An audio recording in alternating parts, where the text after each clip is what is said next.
something I really want to get off my chest before bed. The growing amount of shows that are literally 60 seconds long. Imagine going on the internet for that hit of intimacy and having it only last an efficient 60 seconds or less.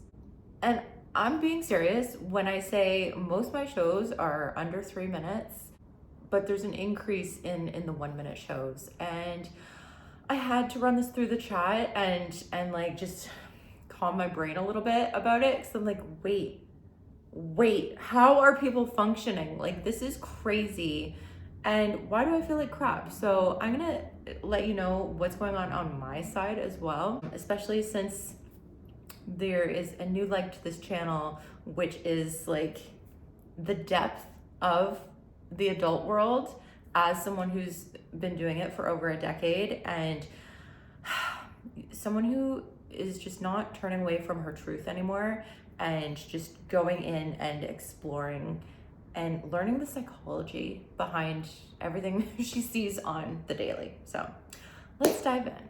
I get that webcam is this fantasy facilitator with instant visual access of hyper-focused female attention, mixed with that good old zero relational accountability, is the perfect dopamine spike combo for a quick, cheap adrenaline hit. I'm starting to realize that more and more men out there in the world probably aren't used to any intimacy at all. There's so many guys out there that can't even tolerate being truly seen or feel a huge underlying shame to any kind of sexuality. I'm guessing most of them are touch starved, and I definitely see this one. So many of them definitely feel unworthy of feminine attention.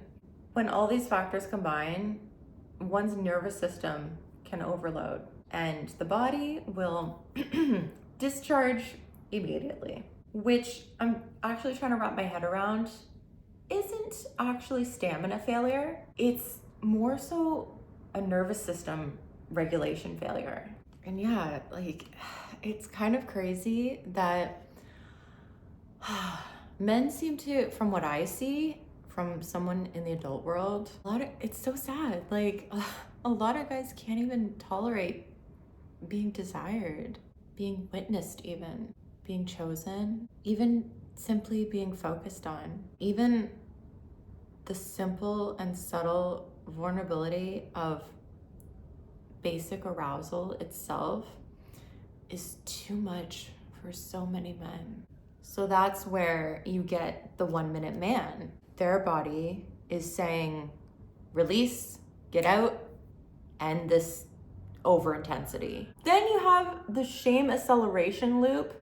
These guys are already carrying porn conditioning, so much secrecy, shame about even being on the webcam, and yeah, definitely probably internal conflict around desire. So you've got something kind of looking like tension plus high stimulation equals fast finish. Then we've got to factor in attachment styles. We've got insecure attachment styles, especially like anxious avoidant blends, tend to be highly correlated with that fast release. And it makes sense that if a man is uncomfortable needing anyone, his body's going to very much short circuit the experience.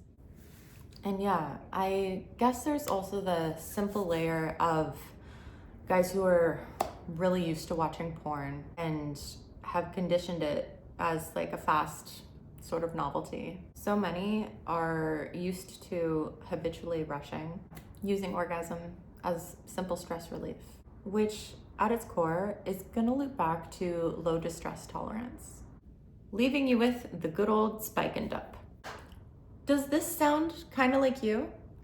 Don't worry, I got you. The simple truth is that men who can breathe through arousal and stay regulated while being seen enjoy a slow build, and maintain presence. These are also the men who can hold eye contact, lead without panic, stay grounded during conflict, and even delay gratification. All it takes is training your nervous system a little bit and increasing that capacity. Here's what it's like for the entertainer on this side. Okay. I don't know, I'm just putting my truth out there. The 1 minute man. No emotional engagement, no polarity development, no nothing. It's basically stimulus, discharge, exit. And that just feels so mechanical. True connection is when there's a bit of build, awareness, energy exchange, and the enjoyment of watching someone regulate and stay with intensity. So, in fact, it's actually not about it being 60 seconds. It's about over and over having experiences with zero depth. Yeah, that's it right there. And yeah, I mean, I'll still cam because it's good lunch money. But as I develop masculine alchemy, I'm learning so much about containment, regulation, and true masculine presence. I've seen glimpses of depth before, and to be honest, these shallow interactions, especially the short ones, it is a little exhausting. What are we doing? What are we even doing, fam? So I deep dived a little bit further. Why? Why does this bother me so much? And I said, okay, well, I barely get paid if it's like 30, 60 seconds in and out. And if I may, it just kind of feels like such a waste. The TMI, like, this is hard to say, but I want to say it because the truth needs to come out. When I'm on webcam and I see guys day in, day out, just sputtering everywhere, it seems like such a waste. And I'm gonna quote myself here. I was like, it's like spilt coffee. Like it's the carelessness of it. To use the metaphor of the spilt coffee, the coffee itself isn't sacred, but it had so much potential, warmth, energy, comfort, intention, and then splash over. Yeah. So there's actually a couple layers here. For me, I have the economic layer, giving erotic energy, essentially creating stimulus. The short ones, because there's no minute minimum on this one, kind of creates this energetic imbalance. High vulnerability exposure, low-ish financial return. The good ones make up for it. So you know what? This is why we stay for now. For now, we'll see how many of you sign up for Masculine Alchemy and want to get off these horrible they're not horrible, but like, you can't eat fast food all the time. Getting back into it, the sacredness layer.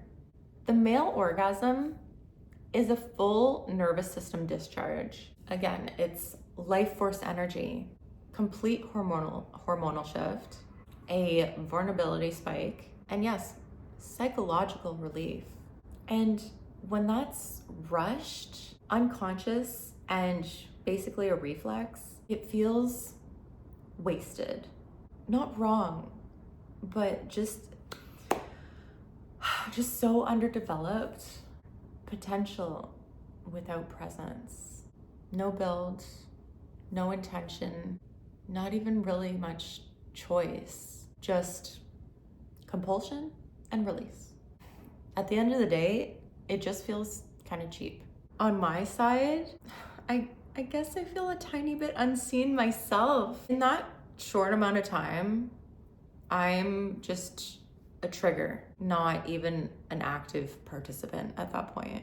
Which honestly, yeah, kind of dehumanizes the whole thing. And I'm not bringing this to you in any kind of disgust.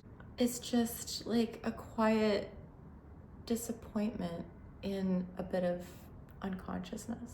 So I guess I'll just wrap up with this. Behind the curtain of a webcam model, I guess I just get a little bit sad watching potential go down the drain. I'm pretty sure most of the guys that sign up for these sites just think they're horny. They think that everyone's doing it, that it's just a guy thing. But on the deeper side of things, definitely, probably almost always, men who cannot tolerate any kind of tension in a relationship, can't stay with any kind of discomfort or growth. I guess this is my quiet call out to all the men who use cam girls, because I've been doing some deep research for quite a few months now, and I actually now know what most of you are capable of. And the gap between that is heartbreaking. And it's not your fault. You just don't have the nervous system strength yet. So I'm gonna leave you with this, and then I am off to bed. Just know that if you are someone who can't sit in your own arousal, probably not going to be able to sit in really much of anything. Not ambition, not conflict, a woman's emotions, your own shame, or intensity. Because arousal is just intensity in its purest form. And if your pattern is the good old spike and dump, it's probably not just happening only in your sex life. It's probably happening in a lot of areas in your life. Remember, power isn't how fast you can finish. True power is how long you can hold. How long can you breathe? How long can you stay? How long can you feel something without needing to escape it? And your orgasm isn't the problem. Unconsciousness is. There's nothing wrong with desire, and there's nothing wrong with release. But when something that powerful is treated like spilt coffee, it tells me that you don't yet understand your own depth. And I don't want men to be ashamed of their sexuality. I want men to be strong enough to contain it. Because a man who can hold his arousal can hold a woman, can hold tension, can hold leadership, and can hold his own power. And that's rare, but it doesn't need to be. I'll see you in Masculine Alchemy.